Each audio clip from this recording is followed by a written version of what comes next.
നേരെ ഹോട്ടലിൽ വന്നതാണ്, മലാസിലുള്ളത്. ഞാൻ മുമ്പ് ഒരു 5-6 മാസം മുമ്പ് ഞാൻ ഒരു വീഡിയോ ചെയ്തിരുന്നു. റിയാദിൽ കോംബോ വളരെ കുറവാണ് ഹോട്ടലുകളിൽ, നമുക്കിതുപോലെ ഹാഫ് ബീഫ് ഫ്രൈ കിട്ടണില്ല എന്നൊക്കെ. മാഷാ അല്ലാ, നമ്മുടെ ഹോട്ടലിൽ വന്നപ്പോൾ ബീഫ്, നല്ല മുതിർത്ത ബീഫ്. ഓക്കെ, 3 പേരുണ്ട്, 3 പേർക്ക് ഓരോ ബീഫ്, തേങ്ങരച്ച കറി, പക്ഷേ കൂടെ ചായയും മുതിർത്ത പൊറാട്ടി. 10 റിയാൽ കോംബോ. എന്നെ സംബന്ധിച്ചിടത്തോളം ഇത് കൂടുതലാണ്. ഞാൻ ഡെയിലി ഒരു 5 റിയാൽ എന്നുള്ള കാപ്പി കുടിക്കാറുണ്ട്. അല്ല, ഒരു മനുഷ്യനക്ക് ഒരു ഹാഫ് ബീഫ് ഫ്രൈയും ഒരു ചായയും 2 പൊറാട്ടയും തേങ്ങരച്ച കറിയും 10 റിയാൽ. എനിക്ക് ഇഷ്ടപ്പെട്ടു. എനിക്കെന്താ പാട്?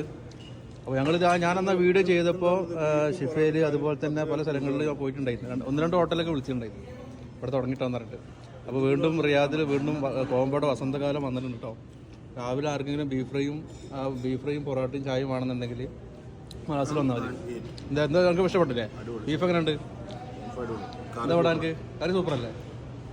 കൊള്ളാം.